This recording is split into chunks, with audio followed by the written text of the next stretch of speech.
जय श्री कृष्णा। दशहरा से लेके दिवाली तक अभी राम और रावण की बहुत चर्चा हो रही है। कलयुगी रावण कर के वीडियो बन रहे हैं। जैसे राम और रावण के बीच जो युद्ध चल रहा है, अच्छाई और बुराई के बीच, वो सर्वविदित है। प्रकृति को संतुलित करने के लिए दोनों की ही आवश्यकता रही है हमेशा से। अदिति और दीति, इन दो डिपार्टमेंट का विभाजन स्वयं आदिशक्ति ने किया है।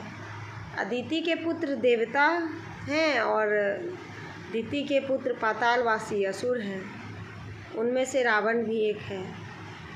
और कुछ चमत्कारिक और बिल्कुल नैसर्गिक परिवर्तन जो है असुरों में भी देखा गया है कि असुर कुल में जन्म लेने के बाद भी वे ब्रह्म की प्राप्ति कर चुके हैं।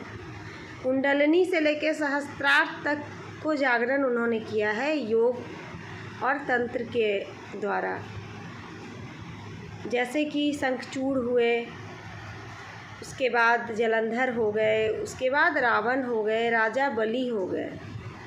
ये लोग ऐसे असुर हैं जिनके बारे में कुछ भी बुरा बोलने से पहले सोचना पड़ता है। इनकी दिव्यता इतनी ही थी कि इनको समाप्त करने के लिए भगवान श्री हरि नारायण को अवतरित होना पड़ा। विष्णु अवतार में अवतरित लेकर श्री राम के द्वारा रावण मारे गए।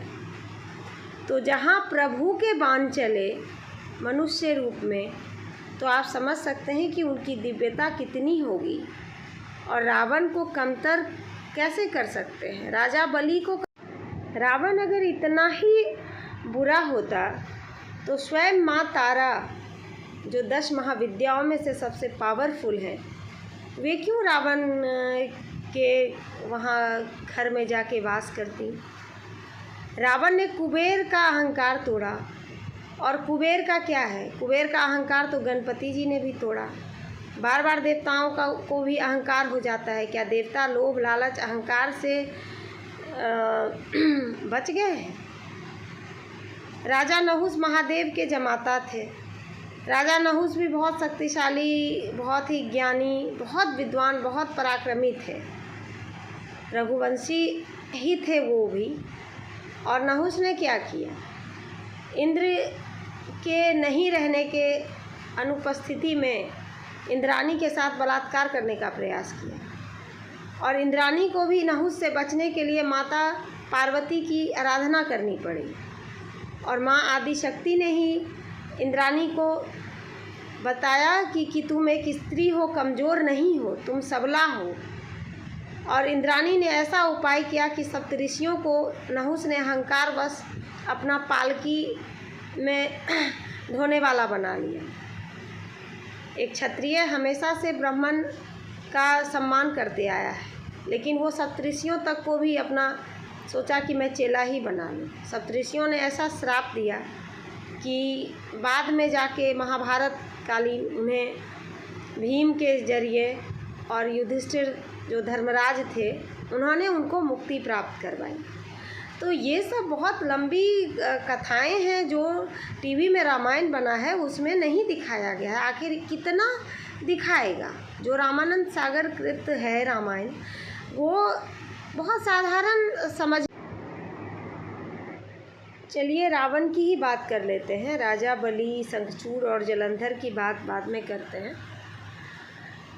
अभी भारत में लगभग 120 प्रकार के रामायण पूरे मध्य एशिया तक पढ़े जाते हैं। और अक्सर लोग जो टीवी पे रामायण है वो देख के ज्ञान बाँचना शुरू कर देते हैं। इनका अध्ययन आध्यात्मिक तौर पे बहुत ही अधूरा है। रामचरितमानस जो है वो महाकाव्य है। तुलसीदास ने जी जो वर्णन किया है श्री राम का और रावण का, वो संक्षिप्त रूप में है। वाल्मीकि जी ने जो किया और नेपाल में जो रामायण लिखे गए, अगर वो कोई पढ़ ले पूरी तरह से, तो रावण और राम के चरित्र के बारे में अच्छे से समझ पाएंगे। रावण में एक ब्रह्म ऋषि का DNA था जो विशुद्ध रूप से था। अगर रावण इतना ही पापी होता तो गणपति उनको मार्गदर्शक नहीं बनाते। आज हम लोग कोई शोध करते हैं तो किसी योग्य प्रोफेसर को गाइड मान के चलते हैं, उनके मार्गदर्शन में शोध करते हैं। ठीक वैसे ही गणपति को ज़रूरत पड़ी रावण की। गणपति जिनका स्वरूप हर फॉर्म में है, तांत्रिक फॉर्म में भी है और जो गृहस्थाश्रम में रह रहे हैं, जिसको गणेश जी को प्रथम पूज्य करके पूजते हैं, विनायक को, तो उनको जो अथर्व शीर्ष में वर्णन है, उन्होंने रावण को अपना मार्गदर्शक चुना और इसकी प्रेरणा स्वयं महादेव ने दी। तो रावण के बारे में कुछ भी बोल देना, कुछ भी लिख देना, बड़ी आसानी से लोग हिंदू इसको मान लेते हैं। अपने एक दृष्टिकोण को व्यापक बनाएं। ग्लोबलाइजेशन का युग है। अगर आप क्रिकेट देखते हैं तो प्रदर्शन दोनों ही देशों का देखना चाहिए, सिर्फ भारत के खिलाड़ियों का प्रदर्शन देखते हैं। अब रही बात शूर्पणखा की, तो शूर्पणखा कौन सी पावन चरित्र की स्त्री थी? वो भी तो आसुरी ही प्रवृत्ति की थी और उसमें वो तो अनपढ़ भी थी, पढ़ी लिखी भी नहीं थी। एक ज्ञान होता है। रावण की बहन हो कि मेघनाद, विभीषण जैसे विद्वान की बहन हो के शिक्षा से उसका कोई सरोकार नहीं था और उसकी कुंडली, रावण तो महाविद्वान थे, उसकी कुंडली में वैधव्य योग था। किसने किसको बता दिया कि रावण ने अपनी बहन को विधवा बना दिया? बिल्कुल ऐसा नहीं है। तो पूरे कहानी को जानने के लिए अध्ययन करना पड़ेगा, आध्यात्मिक होना पड़ेगा। सिर्फ 4 वेद, 18 पुराण और इतना उपनिषद है, फलाना है, ढिमकाना है, ये लिखने से, ये जो है सतही बात को जानने से आप आध्यात्मिक नहीं हो जाते हैं। ये शोध का विषय है और मैं इस पे जर्नल ज़रूर पब्लिश करूँगी। और तब रावण अगर इतना ही बुरा होता तो स्वयं माँ तारा, जो 10 महाविद्याओं में से सबसे पावरफुल है, वे क्यों रावण के वहाँ घर में जाके वास करती? रावण ने कुबेर का अहंकार तोड़ा और कुबेर का क्या है? कुबेर का अहंकार तो गणपति जी ने भी तोड़ा। बार बार देवताओं को भी अहंकार हो जाता है। क्या देवता लोभ, लालच, अहंकार से बच गए हैं? राजा नहुस महादेव के जमाता थे।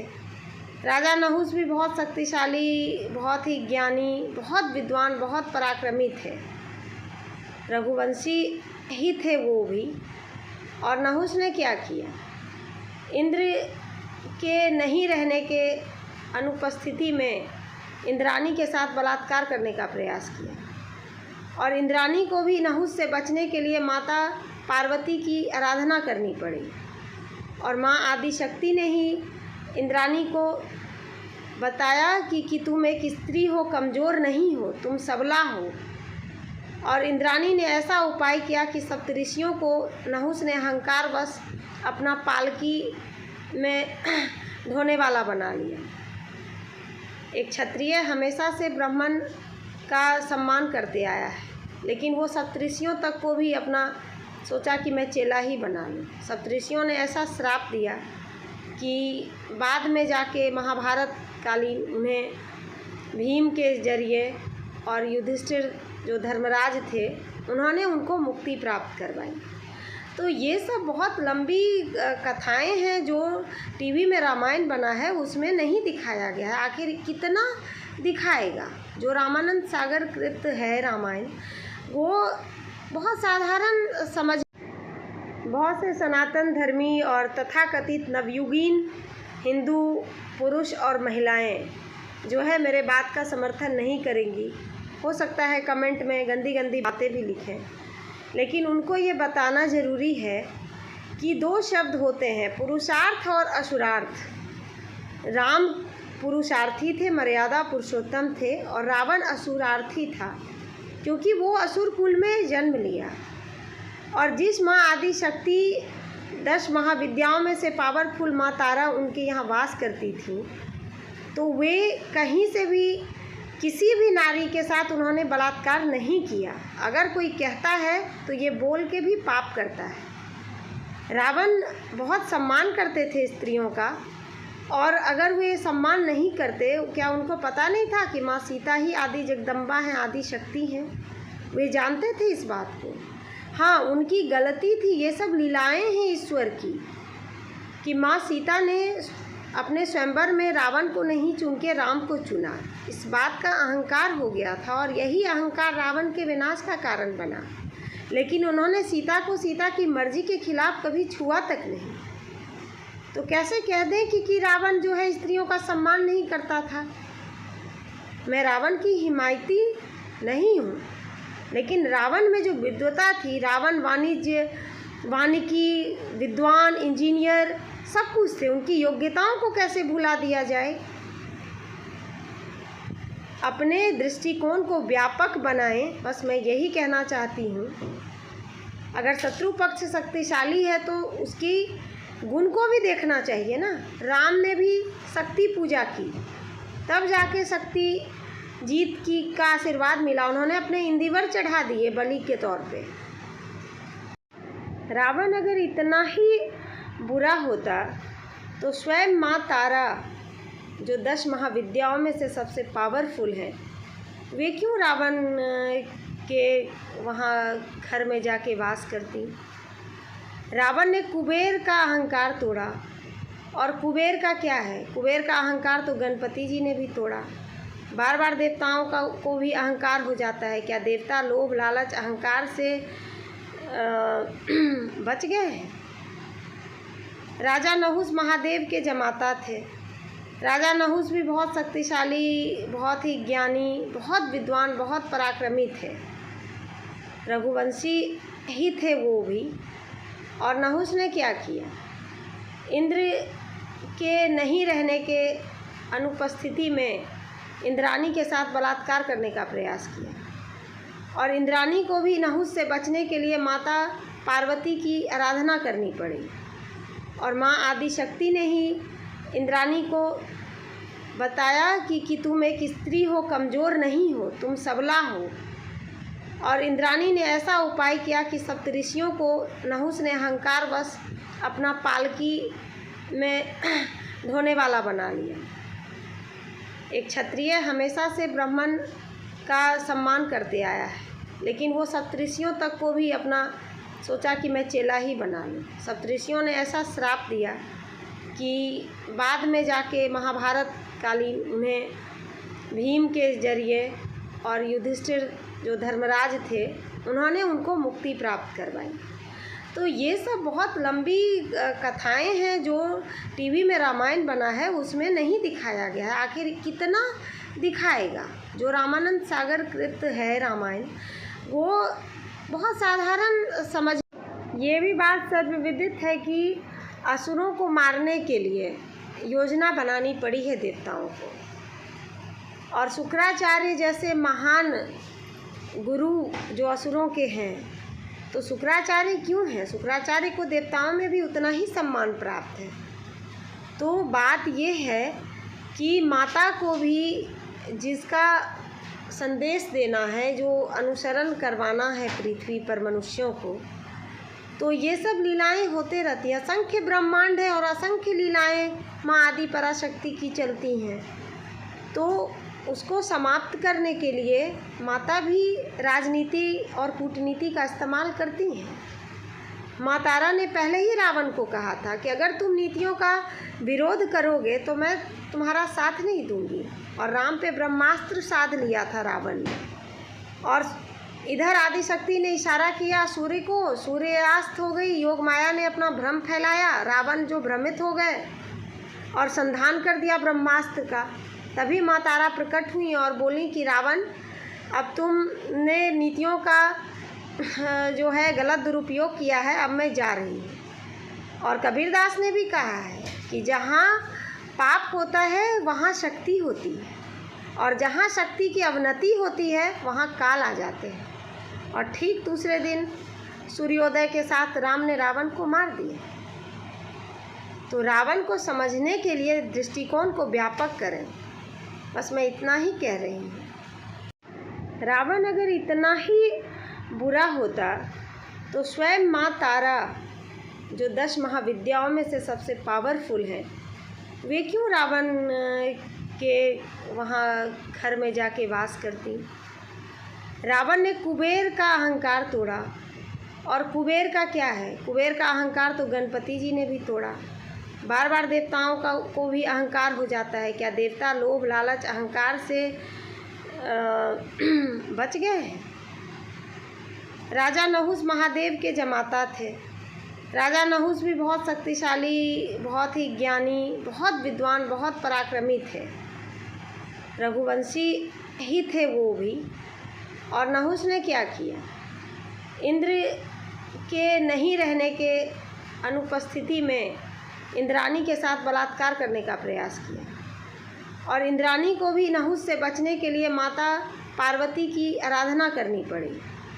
और माँ आदिशक्ति ने ही इंद्राणी को बताया कि तुम एक स्त्री हो, कमज़ोर नहीं हो, तुम सबला हो। और इंद्राणी ने ऐसा उपाय किया कि सप्तऋषियों को नहुस ने अहंकारवश अपना पालकी में ढोने वाला बना लिया। एक क्षत्रिय हमेशा से ब्राह्मण का सम्मान करते आया है, लेकिन वो सप्तऋषियों तक को भी अपना सोचा कि मैं चेला ही बना लूँ। सप्तऋषियों ने ऐसा श्राप दिया कि बाद में जाके महाभारत कालीन उन्हें भीम के जरिए और युधिष्ठिर जो धर्मराज थे उन्होंने उनको मुक्ति प्राप्त करवाई। तो ये सब बहुत लंबी कथाएं हैं जो टीवी में रामायण बना है उसमें नहीं दिखाया गया है। आखिर कितना दिखाएगा? जो रामानंद सागर कृत है रामायण, वो बहुत साधारण समझ। रावण अगर इतना ही बुरा होता तो स्वयं माँ तारा जो 10 महाविद्याओं में से सबसे पावरफुल है, वे क्यों रावण के वहाँ घर में जाके वास करती? रावण ने कुबेर का अहंकार तोड़ा। और कुबेर का क्या है? कुबेर का अहंकार तो गणपति जी ने भी तोड़ा। बार बार देवताओं को भी अहंकार हो जाता है। क्या देवता लोभ लालच अहंकार से बच गए हैं? राजा नहुस महादेव के जमाता थे। राजा नहुस भी बहुत शक्तिशाली, बहुत ही ज्ञानी, बहुत विद्वान, बहुत पराक्रमी थे। रघुवंशी ही थे वो भी। और नहुस ने क्या किया? इंद्र के नहीं रहने के अनुपस्थिति में इंद्राणी के साथ बलात्कार करने का प्रयास किया। और इंद्राणी को भी नहुस से बचने के लिए माता पार्वती की आराधना करनी पड़ी। और माँ आदिशक्ति ने ही इंद्राणी को बताया कि तुम एक स्त्री हो, कमज़ोर नहीं हो, तुम सबला हो। और इंद्राणी ने ऐसा उपाय किया कि सप्तऋषियों को नहुस ने अहंकारवश अपना पालकी में ढोने वाला बना लिया। एक क्षत्रिय हमेशा से ब्राह्मण का सम्मान करते आया है, लेकिन वो सप्तऋषियों तक को भी अपना सोचा कि मैं चेला ही बना लूँ। सप्तऋषियों ने ऐसा श्राप दिया कि बाद में जाके महाभारत कालीन उन्हें भीम के जरिए और युधिष्ठिर जो धर्मराज थे उन्होंने उनको मुक्ति प्राप्त करवाई। तो ये सब बहुत लंबी कथाएं हैं जो टीवी में रामायण बना है उसमें नहीं दिखाया गया है। आखिर कितना दिखाएगा? जो रामानंद सागर कृत है रामायण, वो बहुत साधारण समझ। अब रही बात शूर्पणखा की, तो शूर्पणखा कौन सी पावन चरित्र की स्त्री थी? वो भी तो आसुरी ही प्रवृत्ति की थी। और उसमें वो तो अनपढ़ भी थी, पढ़ी लिखी भी नहीं थी। एक ज्ञान होता है। रावण की बहन हो कि मेघनाद विभीषण जैसे विद्वान की बहन हो के शिक्षा से उसका कोई सरोकार नहीं था। और उसकी कुंडली, रावण तो महाविद्वान थे, उसकी कुंडली में वैधव्य योग था। किसने किसको बता दिया कि रावण ने अपनी बहन को विधवा बना दिया? बिल्कुल ऐसा नहीं है। तो पूरे कहानी को जानने के लिए अध्ययन करना पड़ेगा, आध्यात्मिक होना पड़ेगा। सिर्फ 4 वेद, 18 पुराण और इतना उपनिषद है, फलाना है, ढिमकाना है, ये लिखने से, ये जो है सतही बात को जानने से आप आध्यात्मिक नहीं हो जाते हैं। ये शोध का विषय है और मैं इस पे जर्नल ज़रूर पब्लिश करूँगी। और